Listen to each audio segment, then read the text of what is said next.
Are you tired of feeling weighed down by credit card debt? You're not alone. Millions face the same struggle. What if I told you there's a small mistake fueling this problem?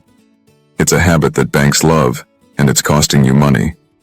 Today, we'll uncover that mistake, how it traps you, and how to break free.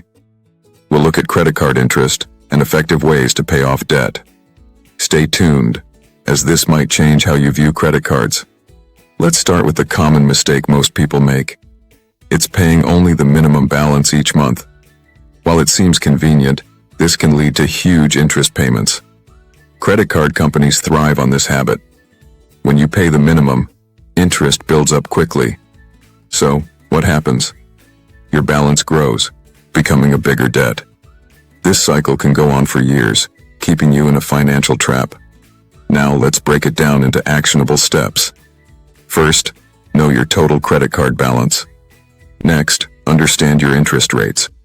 Finally, create a plan to pay more than the minimum. A simple example, imagine you have a $1,000 balance at 18% interest. If you only pay $25 a month, it could take over 4 years to pay off. You'll end up paying nearly $300 just in interest. But if you pay $100 a month, you can pay it off in just a year. You'll save almost $200 in interest. So, how can you avoid the credit card trap? Consider automating payments above the minimum. You could also use unexpected income to pay off debts. Additionally, budgeting wisely can free up more funds for payments.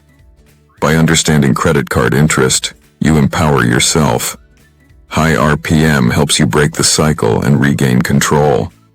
To summarize, paying only the minimum leads to long-term debt.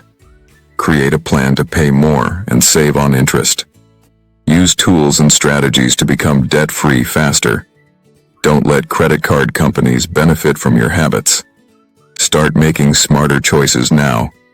For more tips, like and subscribe for updates. Take action today and take back control of your finances.